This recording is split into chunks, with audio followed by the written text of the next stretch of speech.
All right, everybody, welcome back to the Ridgeline Hunting Podcast, brought to you by Phelps Game Calls, professional grade game calls made for every hunter. If you're trying to get close with elk, turkey, predators, or waterfowl, Phelps has you covered. That's right, so go to phelpsgamecalls.com. Get them close. That's right, get them close with Phelps Game Calls. And today we have Dustin from the Rugged Arts. That's right, you get me close with a fawn jack. That's right, you do within a minute. Yeah, a couple of bleats and I'm here. Bringing in the predators, huh? No. Oh, we're getting deep so bad already. Yeah, that didn't go to that's not what I meant. You can edit that later. No, we're good. That's how we roll. That's quality. Okay. Quality programming. Yeah. So before we get started, Dustin, what are you sitting on? I'm sitting on two cold containers. I believe of- they're called coolers. Speaking of getting them close, we had a little bit of a height disparagement here. Yeah. Dustin had a chair that was short. And No, you had a footstool in here you wanted me to sit on. That's my reloading bench stool, so it's a little shorter, so I'm not huddled over the press.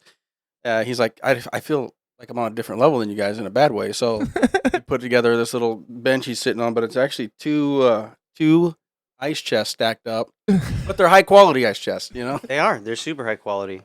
What surprises me, if you've ever looked at some of the more high-end coolers out there, but you just can't stomach $500 or more, these Ozark Trails, I bought one of these when I was in a pinch. I was like, you know what, I'm going to go over here and grab one of these. We're going on a trip to Bend, Oregon for, I think, 5 or 7 days. Yeah. It was like 102. And we were on the Deschutes River. Oh, you meant the temperature, not the price. The price was about the same. So I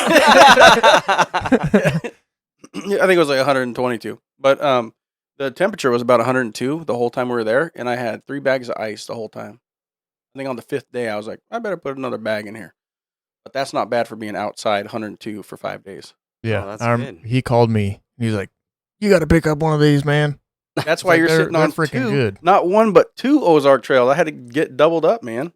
You know, when you find a good deal, you got to jump on it. And I wanted to use one for hunting, but my wife was like, that's our good cooler. So I bought a newer one for us and one for my Yeah, for my hunting stuff. there's been deer and stuff in those. Yeah. Yeah. Just one of them. I just have some old igloos from the 70s that, you know, just Those are probably still just as good. I got some in there too. to be determined. What happens is the latches break, and then thanks to Amazon now, you can get the latches pretty quick. You know, so the igloo little Oh, the big old latch white, one, the big old white one. my marine one, like the 52 quart, yeah. You know, I've got this aquarium-sized one. It's do-it-yourself. My, like a family member far removed, right, built this thing in, like, the 50s, I think. And it's wood, and they, like, made the cooler interior and everything. And it still works. It's just so heavy. Mm-hmm. Like, and it's empty. And it takes 2 people to move it. Yeah. And it's the size of an aquarium. Like you're showing me like a box. Oh, I'm thinking like a lunch it's like box. The interior is probably this wide, which is probably about 30 inches. And then it's about maybe 18 to 20 inches wide that way. And then it's a good 20 inches deep. Yeah. It's a good little cooler. I bet, man. I don't use because it weighs so much. That's a front porch cooler. Yeah. Keep the cold That's ones cool. in there right up handy. Yeah. Well, all right. Well, hey, man, we're bringing you back in. Last time you were here, your book wasn't even released. Yeah, it was just on the fringe of being officially released, which is so confusing. Like, the whole book thing is so confusing. Like, for instance, okay, so there's this thing I self-published through BookBaby, and the launch was through Amazon, right? And they have a pre-sales period, which is like 8 weeks, okay? I don't get to see any of the sales from those 8 weeks until I won't get to see any numbers, really solid, concrete numbers, until February. Oh, wow. And they're like, surprise. Yeah, they're like, oh, you sold $100. Like, oh, cool. I can only see for sure 32 when I checked yesterday, for sure on Amazon, and then like 4 on Bookshop. And if any sold through Barnes and Noble, I don't see those numbers at all. Like, I won't see the first final numbers until the second week of February. So what you need, it sounds like, you need the same system that Florida uses to count votes because you got the Arizona system. The Arizona one won't ever let you know. You don't even know if you got books out there. You're like, what the heck? We need this. That's Anyway, so it's horrible. What I can see is reviews on Amazon, and I have 4. Mm-hmm. And yeah, so if anybody's listening, go review the book. Yeah, let's get it hooked up. Let me know what you think. Because that helps, future purchases, or helps people that might purchase it decide whether or not they want to purchase it. So, yeah, reviews are kind of one of those things. So with my business, we have reviews too online, and what I found out is you have hundreds of customers, right? Mm-hmm. And none of them will say anything. Right. And you get like 10 reviews, and you're like, damn, I'm so proud of these 10 reviews. They're good reviews. And then, some platforms, they'll like, oh, these aren't really good reviews because these people only reviewed one time. They don't review restaurants. They don't do all this other stuff, so they'll take them off. What? Like, what? Yeah, I won't mention. I won't mention their name. Reviewers? Yes, yeah. There's an app system that does that, and it's a paid service to be listed in there, without having other people top post your content with their own advertisement. So I was doing that, but they don't count those reviews. And in the construction trades, it's hard because you get these people like one time in 7 or 8 years, or one and done almost. So what I'm thinking is like if you have 4 reviews, I would say if there was a ratio, maybe you look at like 20-1, right? Or people that are reading books, maybe their reviews. Like I'd be curious what the ratio of people that read a book to review a book is, and then kind of get yourself a ballpark. Right. But anyway, I don't know if that is feasible or anything. But I would even say if you purchase the book outside of Amazon, still go on there and put your review in.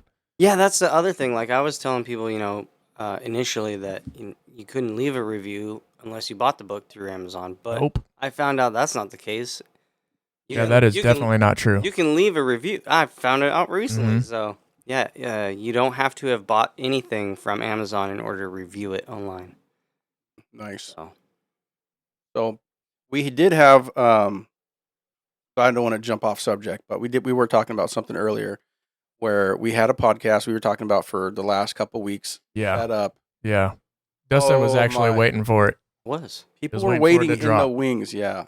Me and Michael Schrantz, we recorded an awesome episode, and it was going to be 2 parts, but when we went to review it, it didn't record his audio. Supposedly. Oh no, it didn't. It's just Dave talking and it's really only like 2 minutes, and then it goes for about 20 minutes, and there's silence. Right, because the other guy's talking. Right, and you. Oh man, Dave was very frustrated. Oh, I would have been. He was very frustrated, and I was like trying to scramble to like try to see if there was like a separate file or something like that, because I had my laptop here and I'm trying to find everything, and he was slamming stuff around. Like I was building that. Yeah, I was building at the same time.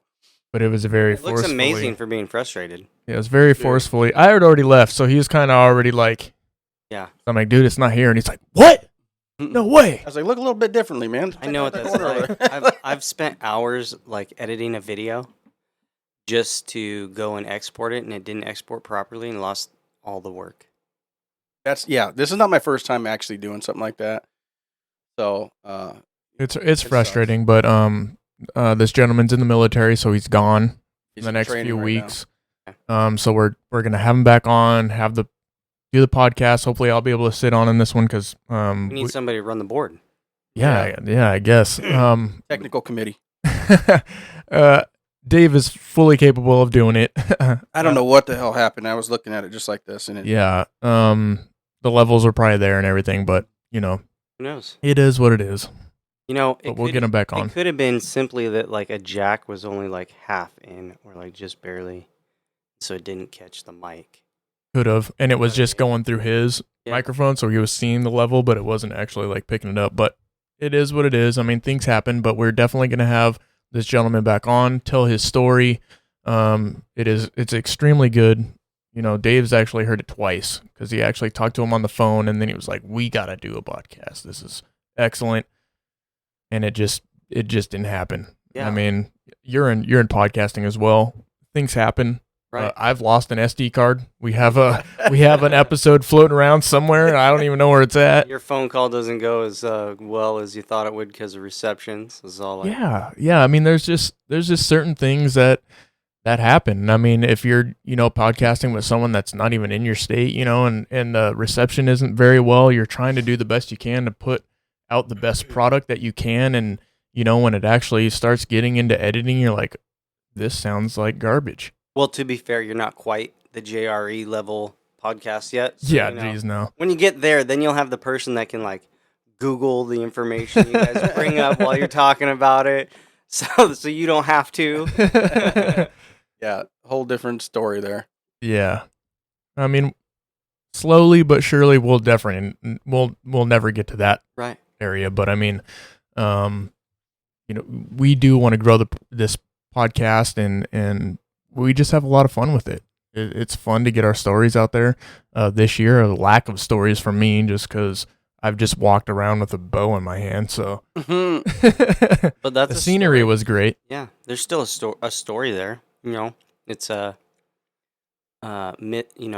taking a shot at 485 yards or whatever it was. Yeah, it was 485. Yeah. So yeah, I mean, there's still stories there. There's just not. It's just like one of those things, though. It's like, man, if I shot my rifle as much of I like shot my bow, yeah, I could probably shoot 1,200 yards.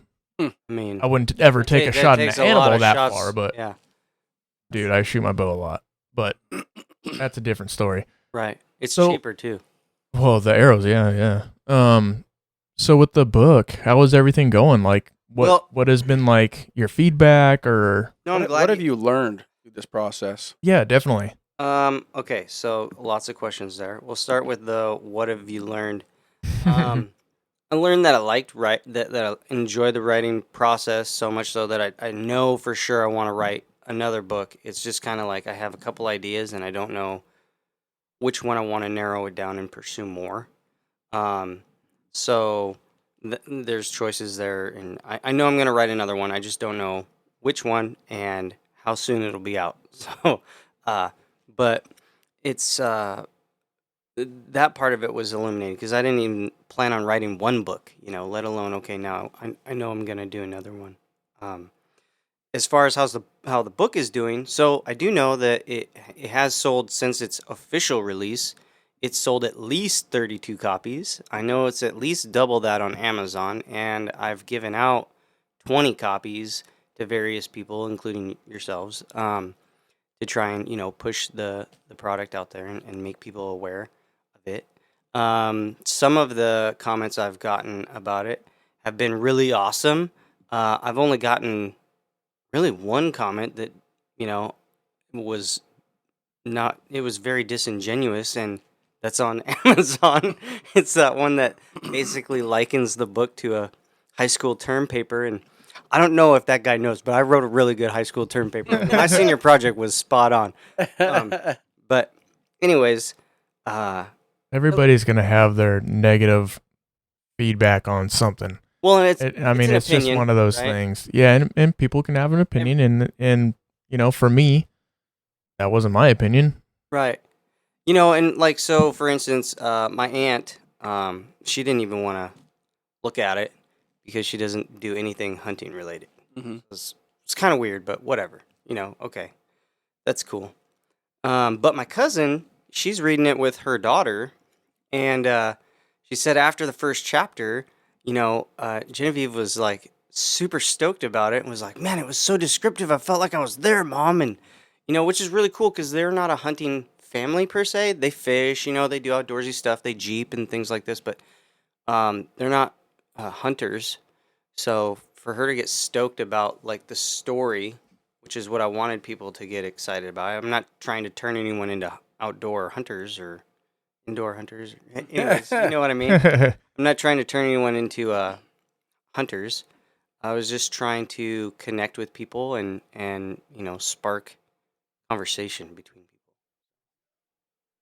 That's important, man. Even the bad review, I've had reviews, and it doesn't matter what it is. There's always somebody, right?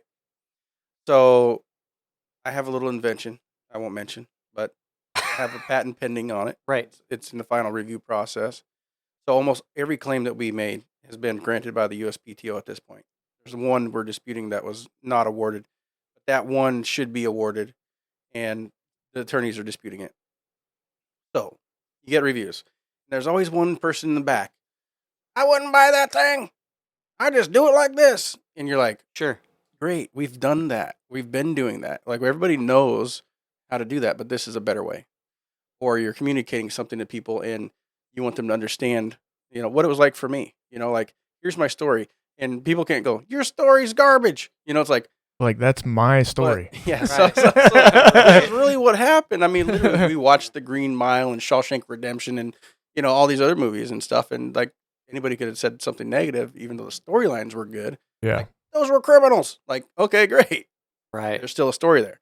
So enjoy it for what it is, regardless, and take the bad and just let it roll, man. Because people are a lot of times they're just jaded and nasty. Well, some people just do that just to do it. Right. You know what I mean? Mm-hmm. Yeah. Well, it was just. They probably have a book called The Anti-Hunter. I don't know. Their handle was K Hunter, so I doubt that. But Kill hunters. Gotcha. yeah, I don't know. Yeah. I don't know. But whatever, like I said, everybody's entitled to their opinion, right, wrong, or indifferent. It's just wasn't expecting it so soon. Yeah, it usually happens first thing, man. Yeah. Like but I mean, your wind out of your sails. Here's the other thing though, is that the community that you are surrounded by, like your friends and family and the people that you gave the book to, what was their response? I mean, they all love it.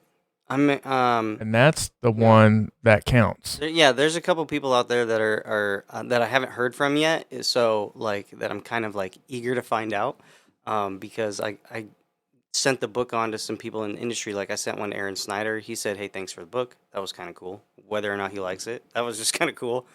I sent one to Steven Ranella. I sent one to Donnie Vincent. I don't know if you guys. Oh yeah, I know Donnie. Yep. You didn't send it to Mr. Waddy? But no, what was really cool about sending it to Donnie was the gal that runs his stuff. She got back to me. She's like, "Look, so we got the book. He'll have it when he gets back, but he's like solid booked through the end of the year." And I was like, "That's cool. I'm not expecting, anything in return. I just wanted him to have it." Yeah. I really appreciate everything he does for the hunting community, and I felt like, I just wanted to show him my appreciation for what he does. So, no, everybody that I have met that has read it, whether, pre-publishing or post-publishing, has enjoyed it, whether it be in part or whole. They've all enjoyed some aspect of the book. So that's always encouraging, even though the sales aren't like great or amazing. It's still early in the publishing process. Like, it just came out in October. So, and here we are in November, like technically released in October. So, there's a lot of time, and I'm an unknown artist or an unknown author. So, there's always that reluctancy to spend money or to invest your time in something that you don't even know the credibility behind, as far as the author's in relation to the author. Is there a digital copy available, like on? You can ebook it, yeah. Oh, okay, that's It's cool. also available on Amazon and Bookshop and Barnes and Noble. So you can get paperback, or you can digitally download it.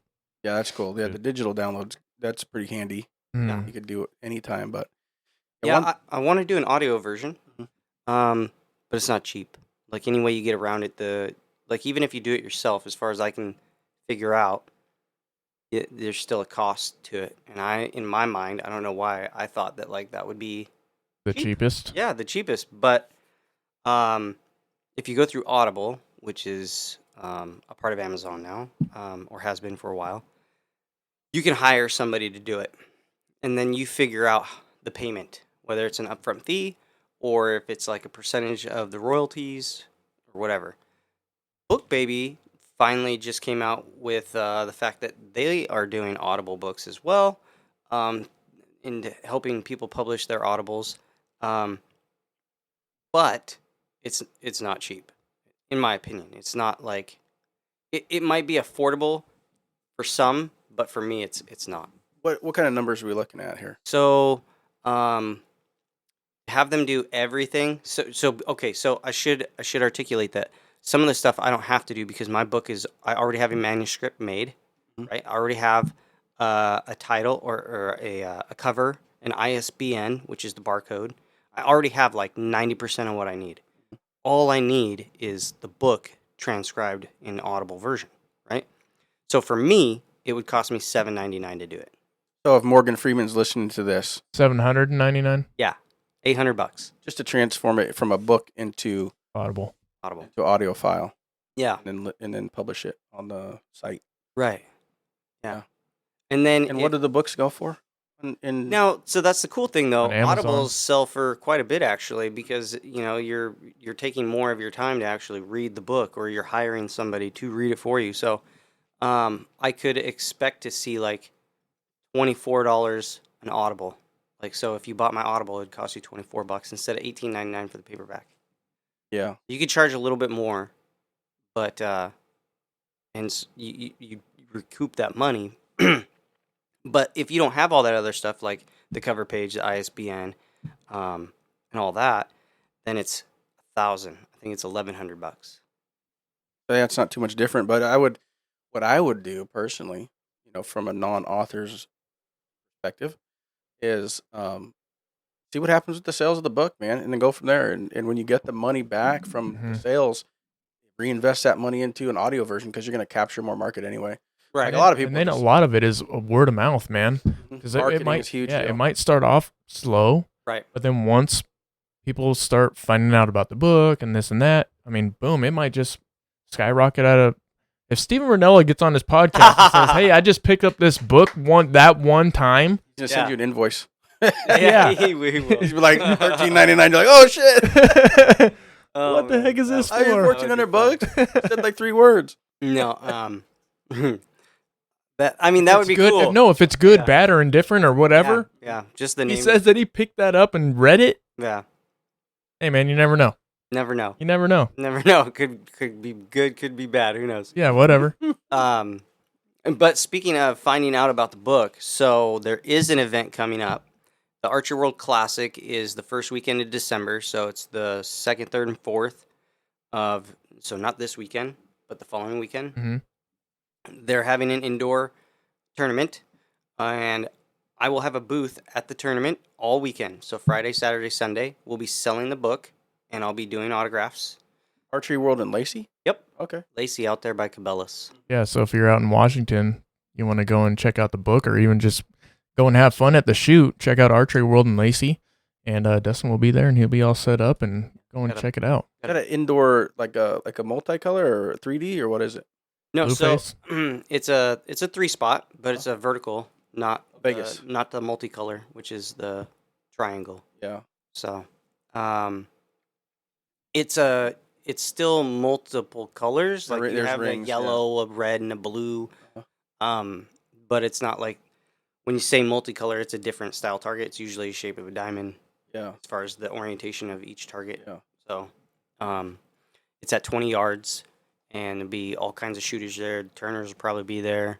If you guys aren't aware, Joel Turner, Bodie Turner, Yeah, I'm out. they're amazing. I'll tell you what, shooters. man. I don't like taking second to those guys. I like to, Be lucky if you finish in the top 10. to be honest. I remember, we might have talked about this before, but Bodie Turner started shooting, when he was a baby, really. Yeah, he was still in diapers. He was wearing these little coveralls. It was cute as hell. And Joel was walking around the course with him. We all shot the same place. Yeah. And, seeing him grow up and the things he's accomplished at his age, that's pretty impressive. But he has shot forever, and he has a really excellent teacher. So his father has been he's taught Joe Rogan and you name it. He's probably taught Jocko Willink and all these famous people, like how to go through his shot He's done process it right with shot down there IQ. in Lacey. Oh yeah. He's held Cause- shot IQ. What was it? He's held classes there before. Yeah. But yeah, he trained some people to shoot, and imagine having that as an everyday mentor every time you go out and shoot. So here's what I'm going to do. If I'm down there and they're shooting, I might have an intentional miss, but I'm going to hit their target. So there's another spot on the outside of that dot, man, because it's just going to be a quarter size hole in the middle of that paper.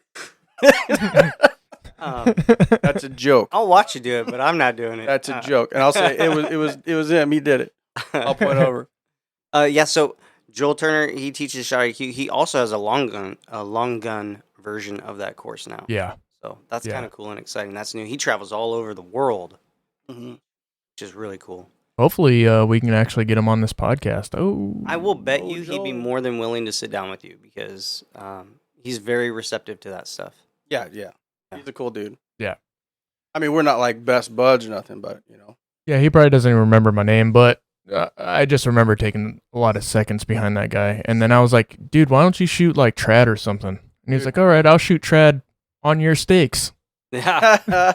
And he did. Yeah. And he still outscored me. Yeah, he's like, amazing. this guy, he's a freak. Yeah, funny. One of the funniest things we'd ever done.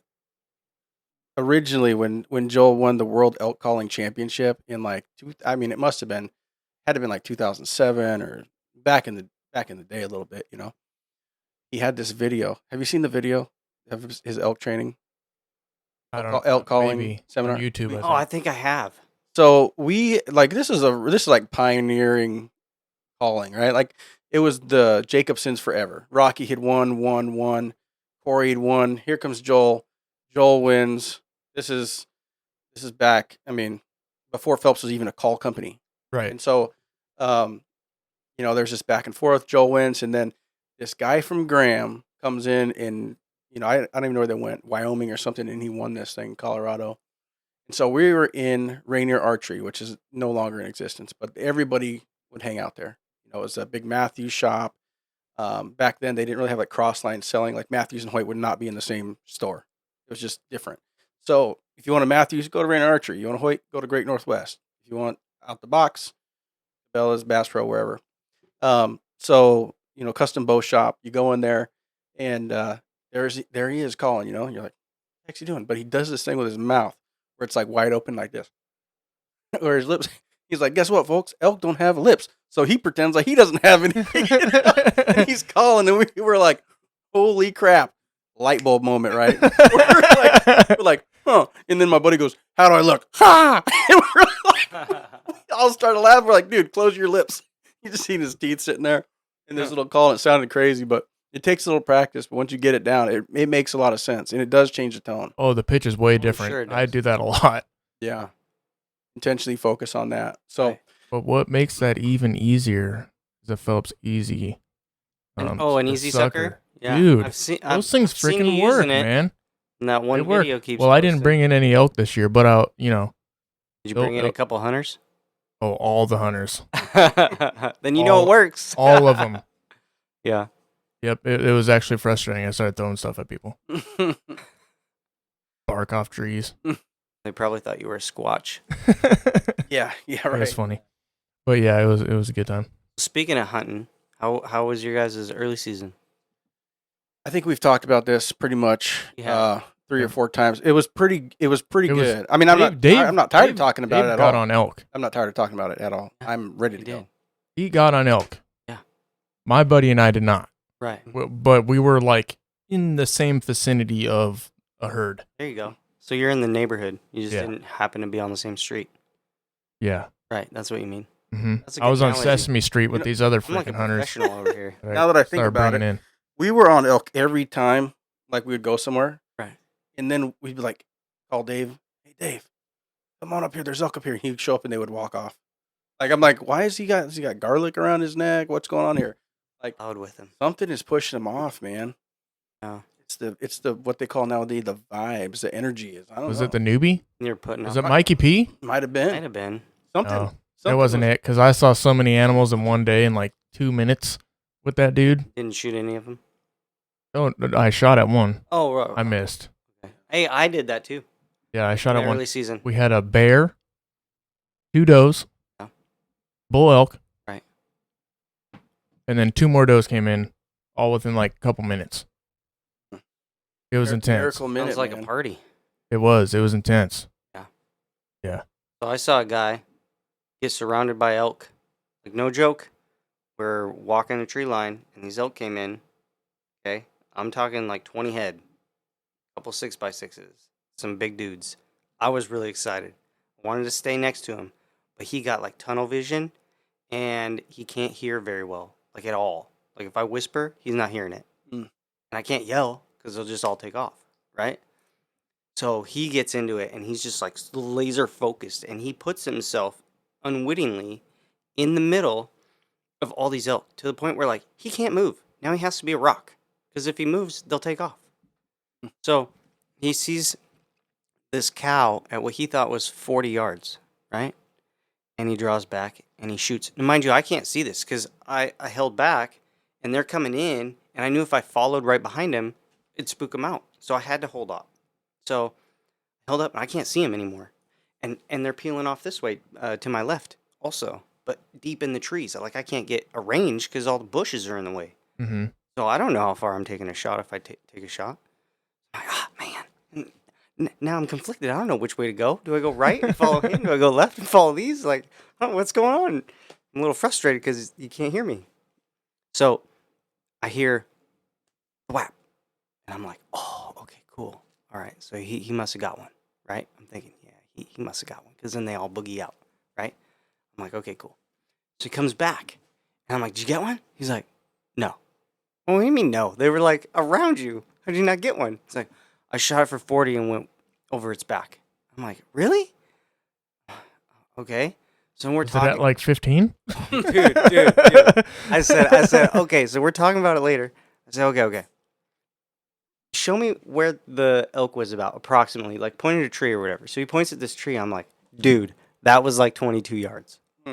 And he's like, really? I'm like, get your rangefinder out. He ranges it. He's like, yeah, that's like 23, 24 yards. I'm like, yeah, that's not 40 yards, bro. Dude, even at 30, he still would have hit it. He would have. That's why I missed a deer at 15.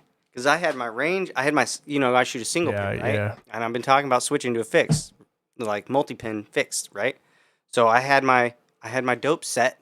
I'm thinking, okay, big animal coming in, 30, I'm a win. 40, I'm a win. I'm in that window. Yeah. My yardage. I'm like, it's not going to move that much. Okay. So it's getting like last light, right? Like I can hear the brushes breaking and the twig snapping, and it's getting close. I'm like, this is going to happen. I'm looking. I'm like, I should be able to see this thing. I'm expecting elk. Like as close as I can hear it, it should be right in front of me. Where is it? This little tiny 2-point pops out like your rack up there. This little tiny. Why you gotta say that, man?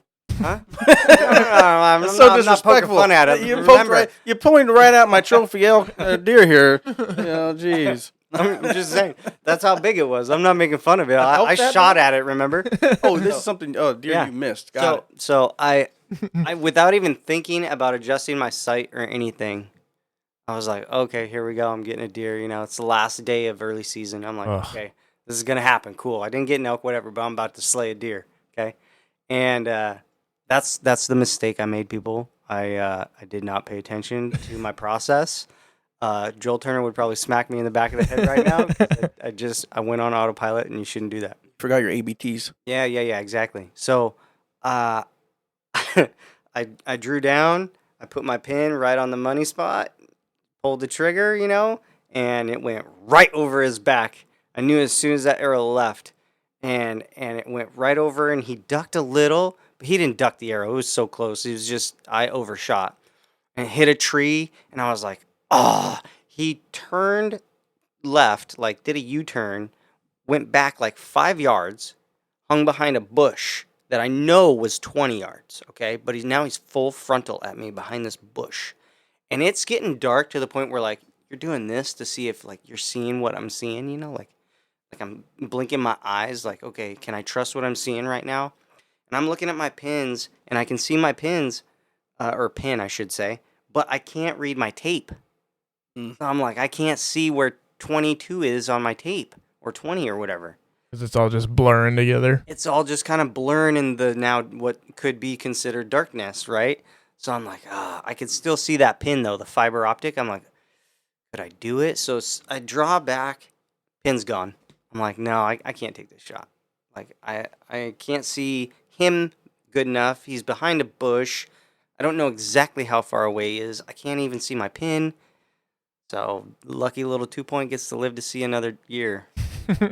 Dang, man. Yeah. No rifle season. So when I said When I said ABTs, did you know what I was saying? I thought you meant always be tinkering. No. Like an L shape. No. Always be thinking. Oh. So No, that makes sense. That's the one. I just call it a checklist. Yeah. Like when I'm at the line, when I'm doing an indoor competition, I've got stance. Yep. Feet. Yeah, I do the same thing. Stance. That's And great. I do arrow. I do light. I skip. I the arrow. have a lighted sight. So Yep. light, release. So I clip my release in. And then I go target. I look at the target. And then draw, settle, and then just aim as I'm like